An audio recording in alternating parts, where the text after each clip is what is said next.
નમસ્કાર. ચાલો આજે કમ્પ્યુટરની એકદમ રોમાંચક દુનિયામાં જઈએ. એક એવી ટેકનોલોજી જેણે આપણી આખી દુનિયા બદલી નાખી. તો ચાલો આ સફર શરૂ કરીએ. તો સવાલ એ છે કે આ બધું થયું કેવી રીતે? ક્યારે વિચાર્યું છે કે જે મશીન એક આખો રૂમ ભરી દેતું હતું, ત્યાંથી લઈને આપણા ખિસ્સામાં ફિટ થઈ જાય એવા ડિવાઇસ સુધી આપણે પહોંચ્યા કેવી રીતે? આ સફર ખરેખર અકલ્પનીય છે. બસ આ ચિત્ર જુઓ, બધું જ સમજાઈ જશે.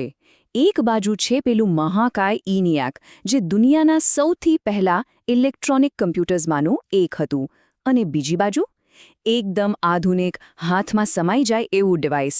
આ જ તો છે ટેકનોલોજીનો કમાલ. કેટલો મોટો ફેરફાર!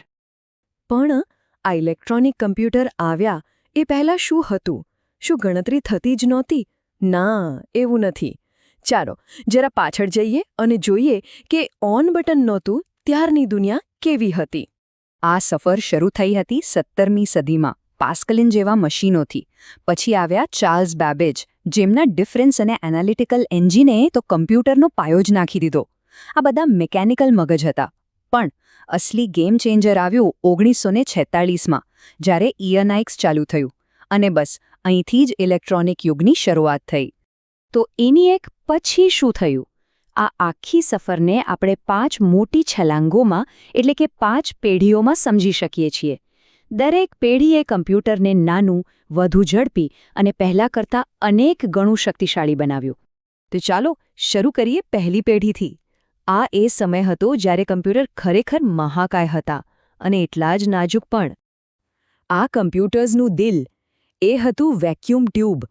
એને એક મોટા ગરમ લાઇટ બલ્બ જેવું સમજી શકાય, જે પુષ્કળ ગરમી પેદા કરે અને ક્યારે બગડી જાય એનું કોઈ ઠેકાણું નહીં.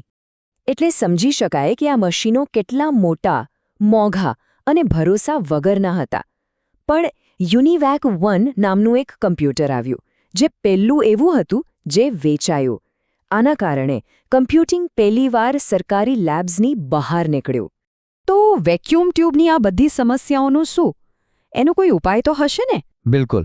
અને અહીંથી આવે છે પહેલો મોટો ટેકનોલોજીકલ જમ્પ. અને એનું નામ હતું ટ્રાન્ઝિસ્ટર. વેક્યુમ ટ્યુબ કરતાં અનેક ગણું નાનું, ઝડપી, સસ્તું અને સૌથી અગત્યનું, વધુ ભરોસાપાત્ર. બસ આ એક શોધે કમ્પ્યુટિંગની આખી દુનિયા જ બદલી નાખી. ટ્રાન્ઝિસ્ટર તો જબરદસ્ત હતા, પણ એન્જિનિયરો ત્યાં અટક્યા નહીં. એમણે વિચાર્યું, જો આપણે એક નહીં પણ હજારો ટ્રાન્ઝિસ્ટર એક નાનકડી ચિપ પર મૂકી દઈએ તો? અને બસ આ વિચારમાંથી જ જન્મ થયો ત્રીજી પેઢીનો. આને કહેવાયું ઇન્ટિગ્રેટેડ સર્કિટ, એટલે કે IC. હજારો ટ્રાન્ઝિસ્ટર એક નખ જેવડી સિલિકોન ચિપ પર. આનાથી કમ્પ્યુટર્સ ફરીથી નાના, ઝડપી અને સસ્તા બન્યા. અને હવે તો બિઝનેસ પણ એનો ઉપયોગ કરવા લાગ્યા. પણ હજુ એક ક્રાંતિ બાકી હતી. એક એવી શોધ જે કમ્પ્યુટરને લેબ અને ઓફિસમાંથી કાઢીને સીધું આપણા ઘરના ડ્રોઈંગ રૂમમાં લાવવાની હતી. અને એ શોધ હતી માઇક્રોપ્રોસેસર. આમાં VLSI નામની ટેકનોલોજી વપરાઈ, જેણે આખો સેન્ટ્રલ પ્રોસેસિંગ યુનિટ, એટલે કે CPU, એક નાનકડી ચિપ પર ફિટ કરી દીધું. અને આ જ કારણ હતું કે પર્સનલ કમ્પ્યુટર, એટલે કે PCનો જન્મ થયો. IBM PC અને Apple II જેવા નામો તો ઘરે ઘરે જાણીતા થઈ ગયા. અને આ બધું આપણને લઈ આવે છે આજના સમયમાં, 5મી પેઢી. હવે વાત ખાલી સ્પીડ અને પાવરની નથી. હવે વાત છે કનેક્ટિવિટી અને બુદ્ધિમત્તાની. આ પેઢીનું ફોકસ છે આર્ટિફિશિયલ ઇન્ટેલિજન્સ, એટલે કે AI પર. લેપટોપ અને નેટવર્ક તો હવે સામાન્ય વાત થઈ ગઈ છે. કમ્પ્યુટિંગ પાવર હવે ખિસ્સામાં આવી ગયું છે. પેન્ટિયમ PC અને આપણા ભારતના પેરમ સુપર કમ્પ્યુટર્સ આ જ પેઢીની દેન છે. તો ચલો એક ઝડપી રીકેપ કરીએ.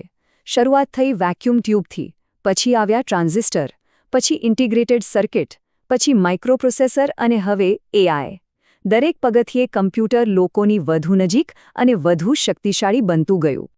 પણ એક મિનિટ, આટલું પાવરફુલ હાર્ડવેર બનાવી લીધું, પણ એને કહેશે કોણ કે કરવાનું શું છે?